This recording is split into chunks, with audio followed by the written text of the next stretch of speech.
Hey guys, Giani here, and today I will show you how to consistently rush Celestial Champion as Wigfrid. The last DST update is such a major boost for the wannabe Viking, because Clay recently implemented the shock mechanic.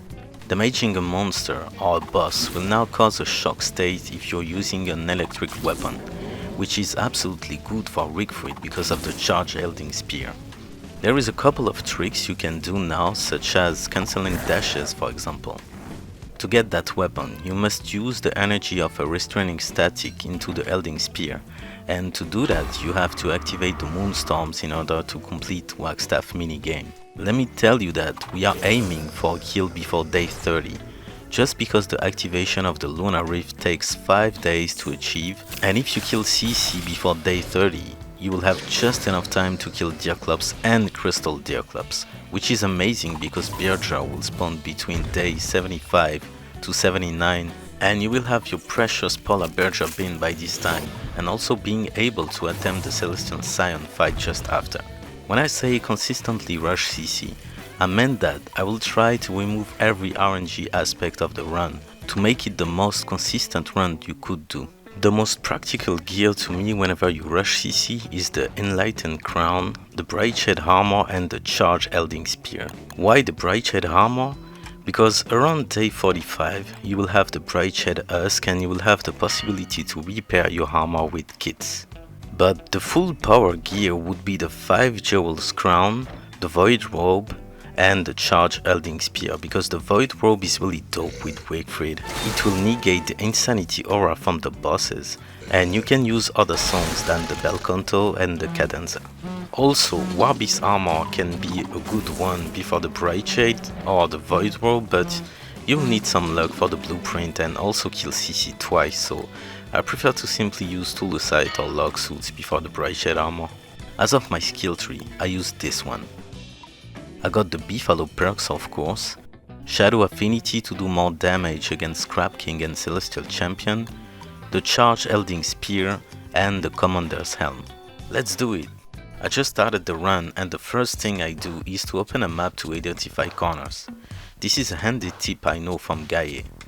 See, when you move the map like this, you can expect to roughly identify where the Lunar Island is, because if the map blocks and if you're still able to see your character icon in sight, it means Lunar Island will be located in the other way, as it needs a larger spot to generate. Here I couldn't do that because apparently I'm in the middle of the map, so that's really hard to track. Anyway, I quickly got enough golds to start my run, as I need them for the alchemy, the saddle and the golden tools. Then I was really pleased to find Chester day 1, which is absolutely mandatory in this run. You will have to loot a lot of items to perform the run, so Chester had to be found. I was also happy to find a forest, grab some twigs and scraps and cut a totally normal tree.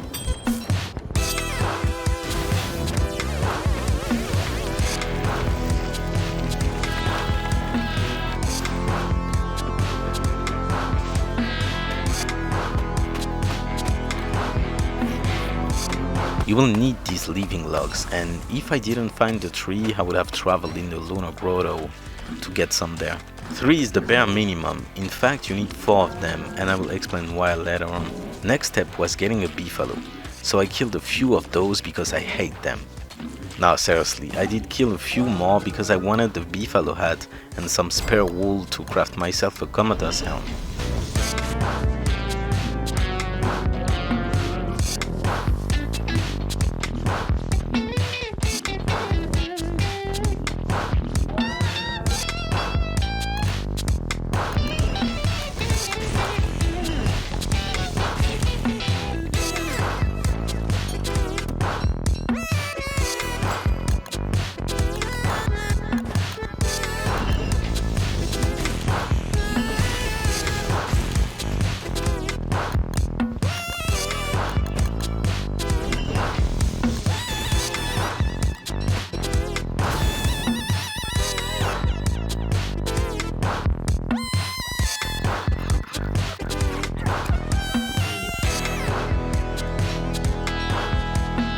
I base near the portal and also near a sinkhole because guess what? Clay recently changed a structure that is now game changing for sure. This is the drying rack. Now the rack is the very same than Wobby. You can dry 3 foods in there.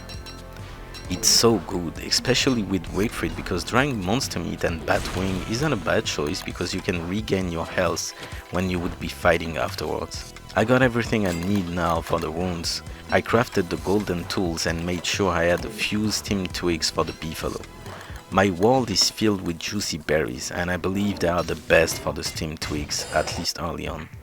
The sinkhole next to my base lands in the green forest, so I was certain I could find the muddy biome. I found Daywalker, so I mined the pillar for some marbles, then I quickly found lichen and proceed to go deeper. The most problem with Wigfrid is no doubt the insanity. It's so damn tricky to go insane, because when you're fighting you gain sanity, right? So every time I could farm shadows, when there is a nightmare phase for example, I took that opportunity.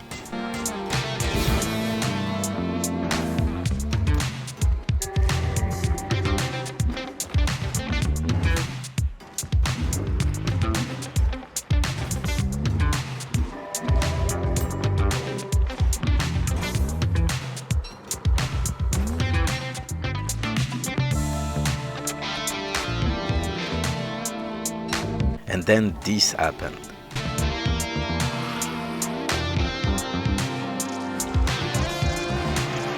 Yep. Since I'm playing with the beefalo skill that lets you ride your beefalo 30% longer, I didn't pay attention to my bug timer, and I couldn't mount the beef back.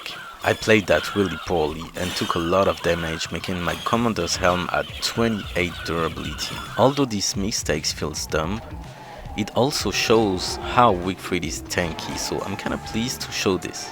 Also, I found a bit of fuel, so that's not that bad. That being said, I even took more damage when I was fighting the sharks, so my helm is really suffering now. We have to fight Ancient Guardian with 14% durability on my helm now. The fight was pretty straightforward. With a fresh hambat it's really quick, but the highlight was my helm dropping at 1%. I'm really glad to show this because you will see how good is the armor for the whole game. I took the skill that repairs your helm whenever you're dealing damage while being full health, and I think that's a really good perk.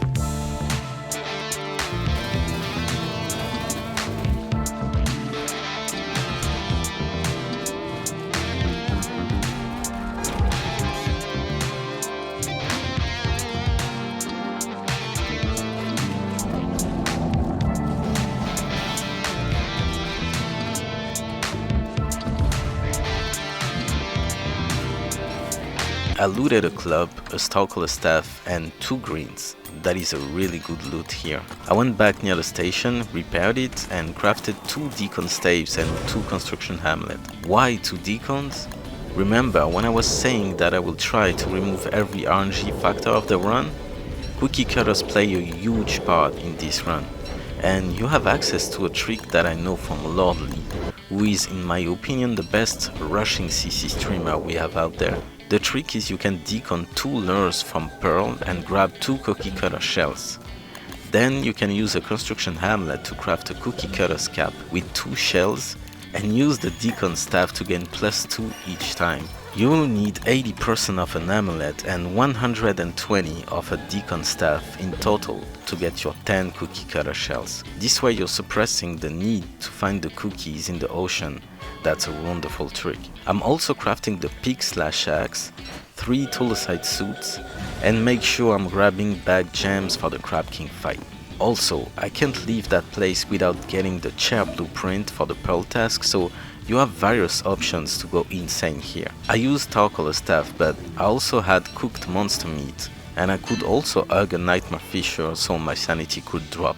I have everything I need from the runes, so I went back to the surface and it's day 8 now, leaving me a few days before the Moonstorm event, which is really nice. After drying AG's corpse, I'm starting to get all the materials I need for the pearl task. Catching rabbits for the magic station, looting golds, cut stones and boards at picking. By the way, don't forget to place your digger magic for the potato, because we need a potato for the astro golds, and since I want to show how you can try to remove every RNG aspect in the run, I couldn't try to gamble in the junkyard for the potato. I'm not planning seeds already, I'll do that after the archives. Trust me, taming a beefalo while doing this run can really be tedious, so I made sure I always had some food for my not beloved beast.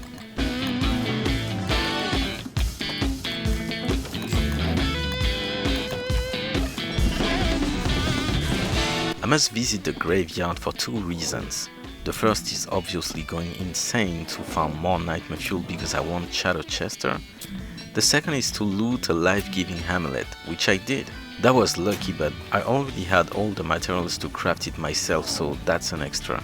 During the night of day 10, I killed a koa elephant for the trunk, so I can craft a breezy vest for a future pearl task. Then day 11 was already here, so I decided to pick some reeds for the future Wigfrid songs and go near the Moonstone for the event. I will use the very same setup that I used in my Wicker Bottom video. Lately, Mr. Gijo told me that you could use the stone chair instead of the sense machine, but for some reasons hounds are pushing themselves and sometimes they can go through, so I didn't risk it. I believe the stone chair is much more cheaper than the sense machine, so I have to find a way to make it work. For now we are playing safe, because if we fail that event, the whole run is gone.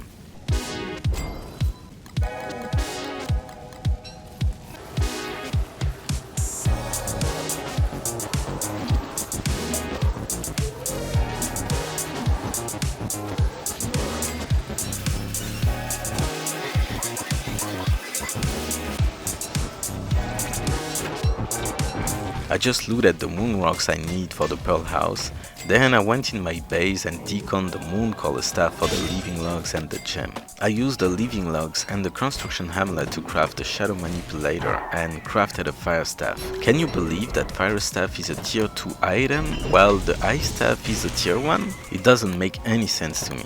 I needed one staff for the Volt Goats because if you're in the day phase, Volt Goats will flee from you. And I need at least one horn so I can craft the elding spear. But I postponed that as I need to go in the archives real quick for the astral detector. I quickly grabbed it and I went back to my base.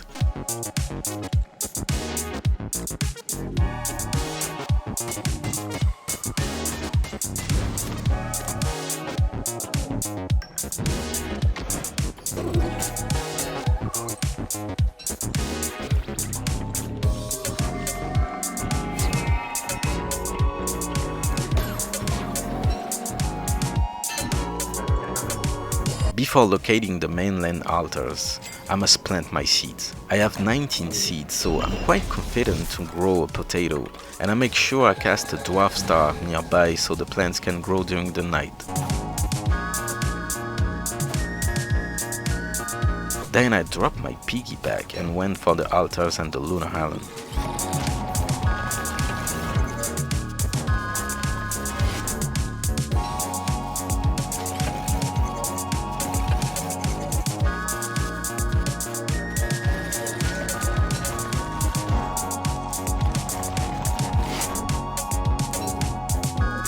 I like to use that boat because I know I will reuse it whenever I will tackle Celestial Champion. This is the time when I loot a bottle, but guess what? I stumble across the cookie cutters, man. I'm kinda known on my stream to find them every time and having a overall pretty good RNG ocean. But again, in that run, that's an extra because I didn't plan to search for them. I had everything to dupe the cookie cutter shells. I grabbed them quick and also found a bottle nearby. So far so good. I quickly placed the two mainland altars, mined the Lunar Islands one and assembled them.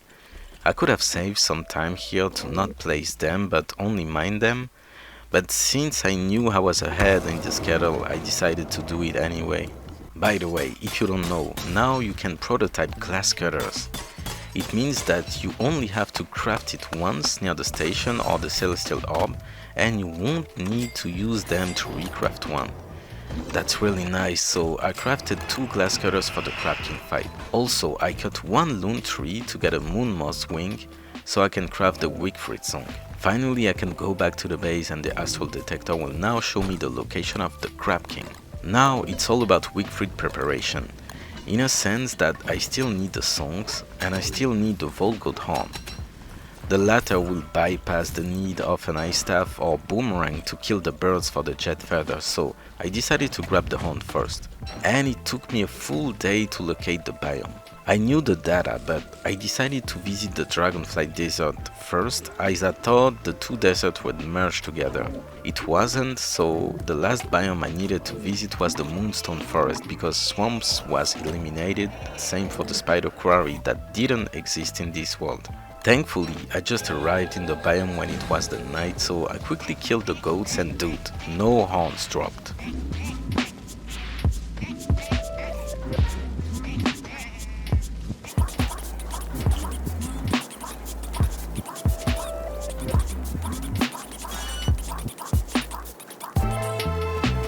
I tried to find another herd, but there wasn't. Then I came back again to the first one and realized I missed 1 goat. I killed it and the horn dropped.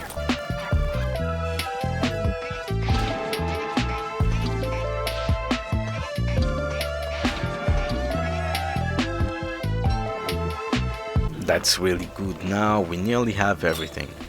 I came back to the base, cooked some more steamed twigs and dried more food, and now I can use the elding spear to kill crows for the feathers.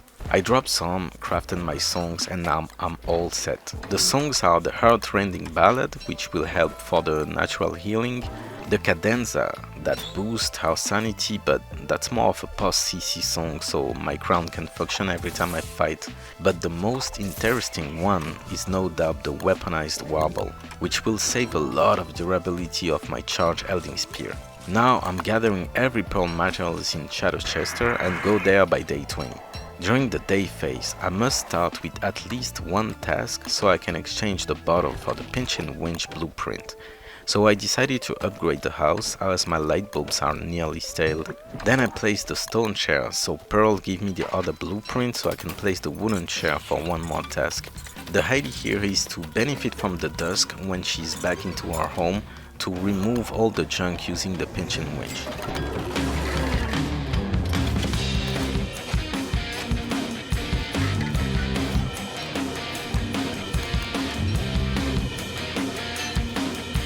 I quickly did that and gathered a few more twigs and driftwood, then finished all the other tasks. When winter starts, day 21, I have 2 more quests to do, the rain and the snow. This is where the 2 telelocator staves do their job. I can use them on Chester or the Beefalo so I can trigger the rain. Winter starts and the rain was replaced by snow, but don't worry, during the start of this day, rain and snow will appear, both of them. So I did the 2 final tasks and I finally got the precious pearl.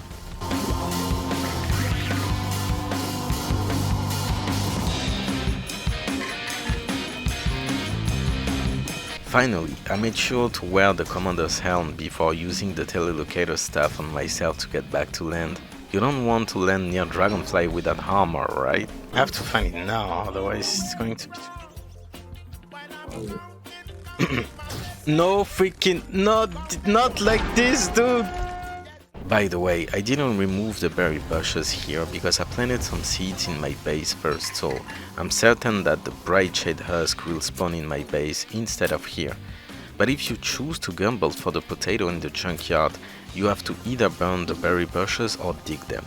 Oh yeah, I nearly forgot, before telelocating, you have to pick 2 moon glass for the future astral goals.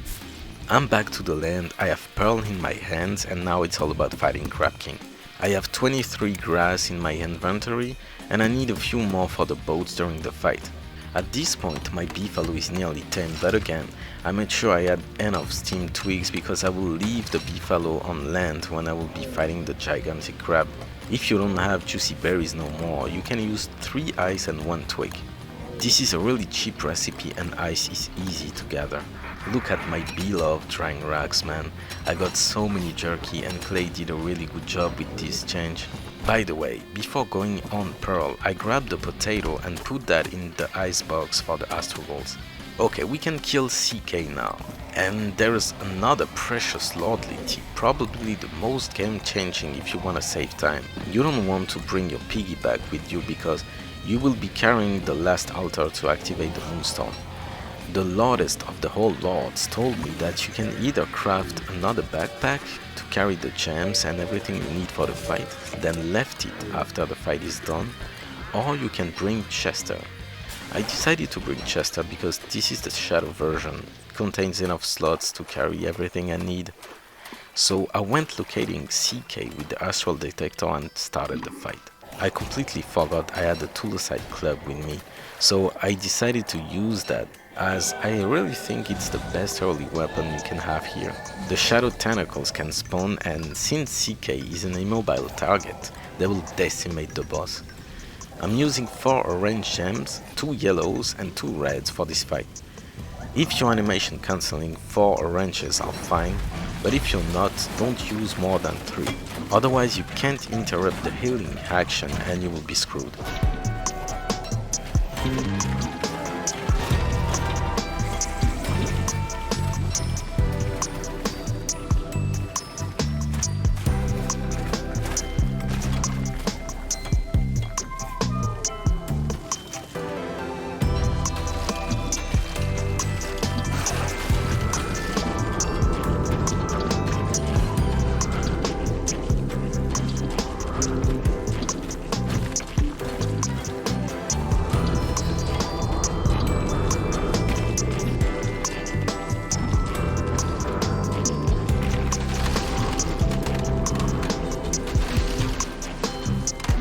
After the first ice platform, I'm setting up another boat. I wait a few seconds, then I quickly roll to CK while dodging close. Lordly also told me that technique, and if you're using red gems, it works really good. Also here, I was afraid for Chester to die because the claws are dealing damage to it, and if it dies, I will lose every items there and would need to redo the shadow version during a full moon. So during the fight, I dropped every items on the boat. Oh yeah, don't forget the pan flute here. The fight is possible without the pan flute, but it will be much more tedious as you will need a proper placement, and you can also be interrupted by the crab guards and mess up the interruption of the healing action from the boss.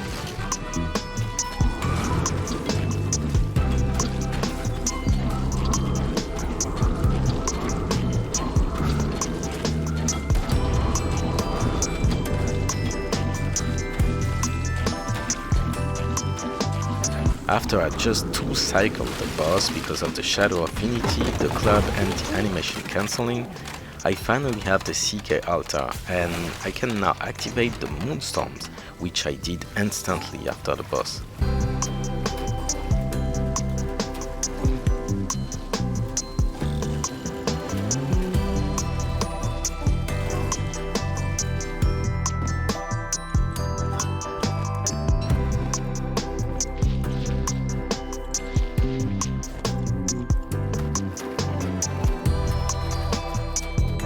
If you activate the Moonstorms on day 23 to 24, it means you're doing good, and you will most likely have a CC kill before day 30.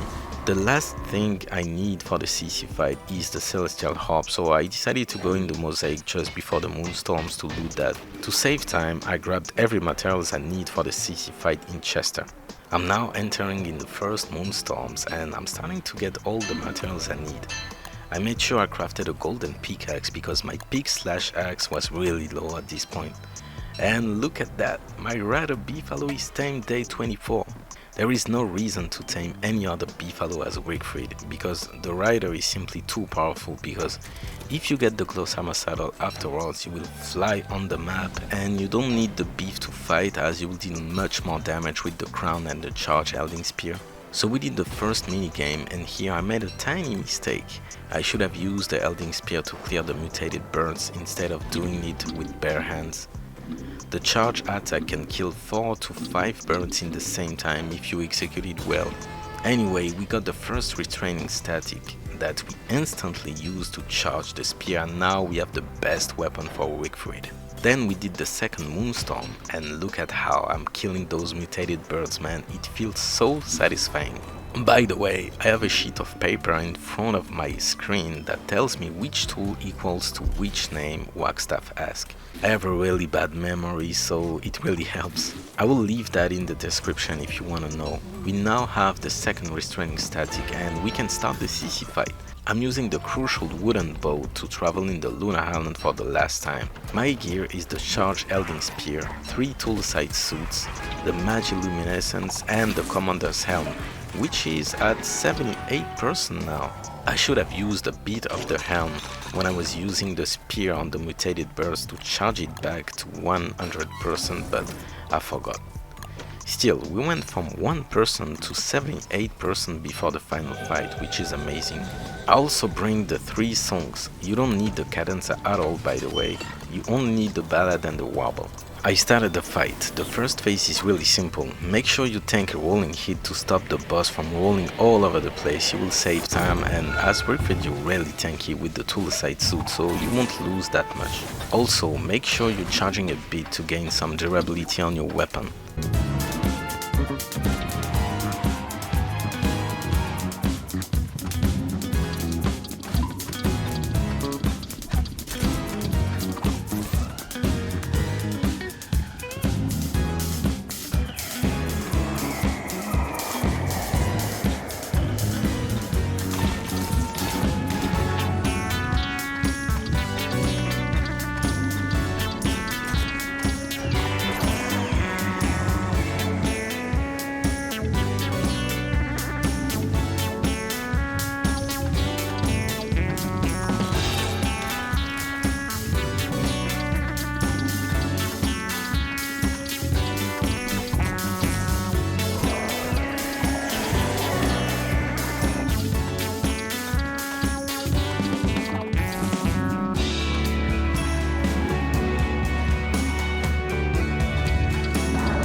Second phase was quite easy as well. If you know the patterns, you won't struggle.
The real problem was the third phase because of the freaking castles, man. See, usually I play with a mod called Snow Tile Disable, which removes the annoying white snow all over the ground. And with this mod enabled, you can clearly see the castles. I decided to not play with it to give you the full vanilla experience when you're doing this run, and that was a huge mistake.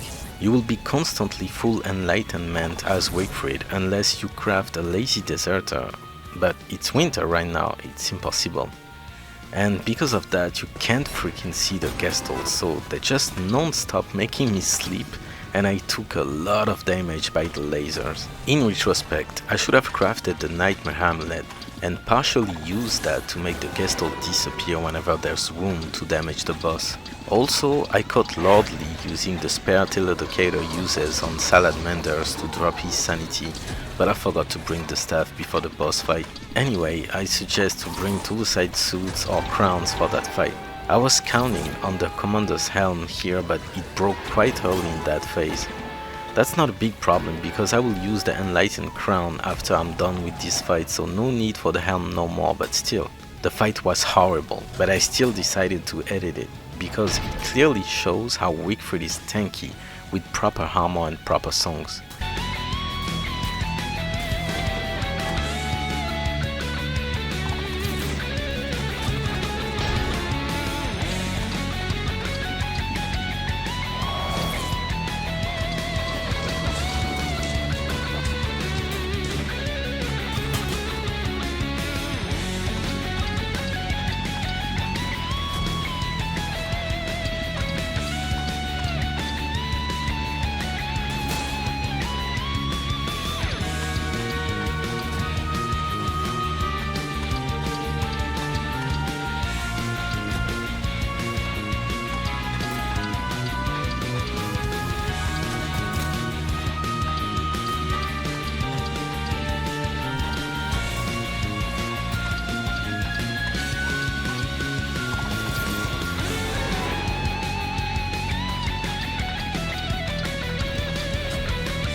After a bit of struggle, we managed to kill CC by day 27 with the beef tamed day 24, which is really good in my opinion.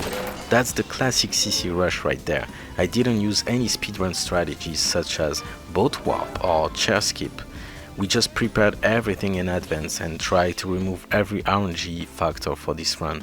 This is why I think the run is pretty consistent if you follow all those advices. That's it, I hope you liked it. I would again give a big shout out to Lordly, who's my main inspiration for CC rushes. Thanks my bro. And tell me if you did the run after watching the video, please. Take care of you all.